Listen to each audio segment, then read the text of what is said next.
Cambodian police are investigating the cause of a stampede that killed at least 410 people. Hundreds more were injured in the crush, which happened during an annual festival in the capital. A national day of mourning will be held on Thursday. Harry Fawcett reports from Phnom Penh. The gruesome scene of the worst tragedy to befall Cambodia in more than 30 years.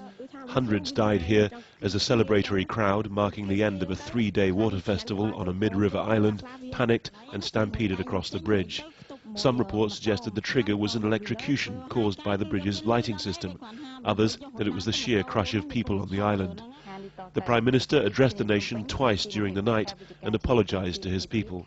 This is the biggest tragedy we've experienced in the last 31 years, since the collapse of the Pol Pot regime.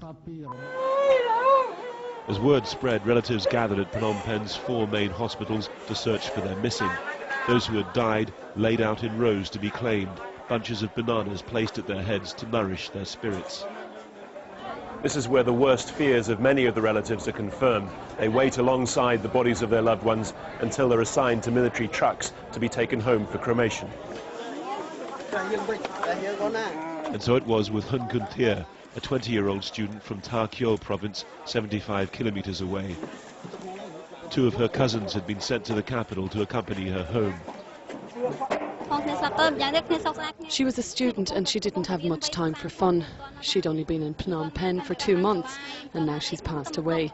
It makes me feel such regret. A few meters away inside the hospital, the survivors, many recovering from surgery to alleviate compression injuries, like Chen Paon, who lost his wife and 2 friends in the crush. I was standing. I didn't fall, but so many people were pressing on me. I was stuck, and there were so many dead bodies stacked on top of my legs. And Tay Che Lee, who was sure he would die on the bridge. When the people were stacked on top of me, 4 or 5 of them, I didn't think I could survive, because I could not move at all. Police are investigating and the Prime Minister has announced a day of national mourning on Thursday. Harry Fawcett, Al Jazeera, Phnom Penh, Cambodia. Okay, Tom. Buddhist monks pray for the dead and injured in the aftermath of the stampede at a water festival in Cambodia. The disaster began on a bridge connecting an island to the mainland on Phnom Penh.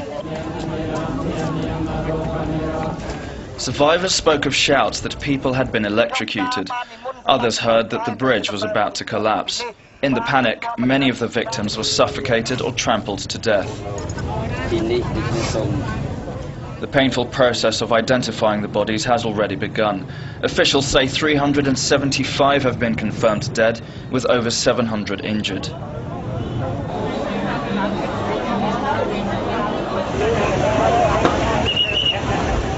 Working into the night, emergency crews on the scene battled to pull out the dead and injured.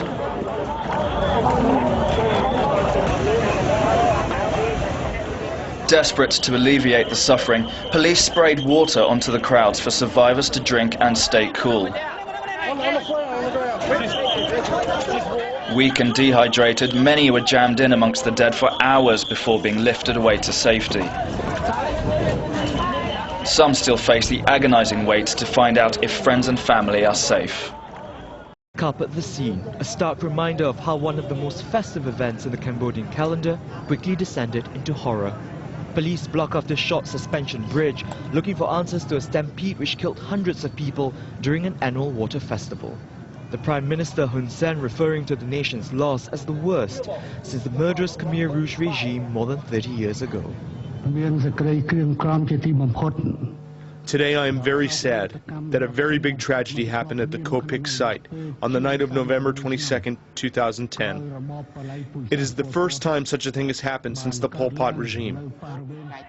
Survivors have told of utter pandemonium as dense crowds tried to flee the crush, being trampled underfoot and falling into the water. As emergency crews extricated bodies from the human gridlock, the victims were lined on the bridge to shocked relatives.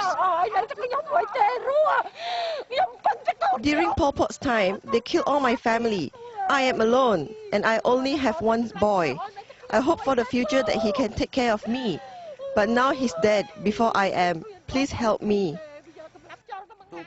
A celebration and concert marking the end of the rainy season was underway in the capital Phnom Penh. Revelers had converged on an entertainment hub called Diamond Island when chaos broke out. Some witnesses say light cables had come loose on the island's North Bridge, electrocuting people. The Prime Minister's office denying those reports for now. Through the night, ambulances raced between the river and overwhelmed hospitals. Hallways made into makeshift wards as the city's main medical facility was stretched to capacity. Hundreds of people wounded, many critically. The focus now on saving those lives before they add to a mounting death toll. Gerald Tan, Al Jazeera. Well, the panic began on this sliver of land in the Tonle Sap River. Crowds were trying to escape Diamond Island over this bridge. Most of the injured were rushed to Calmet Hospital, overloading the system. Many are now receiving treatment in area facilities, as our correspondent Harry Fawcett reports. Well, we're here at the Priya Kosamek Hospital, one of the 4 main hospitals that have been accepting the injured and indeed the dead from this terrible catastrophe to befall this city. We've been speaking to an orthopedic surgeon here, an Australian former Red Cross doctor, who said that most of the injuries are really compression injuries, not so many broken bones, but just the sheer impact of all the people pressing together. He said they were interlocking on the bridge, and that makes the muscles bruised, makes them swell up, and it can constrict nerves and interrupt blood supply, causing gangrene.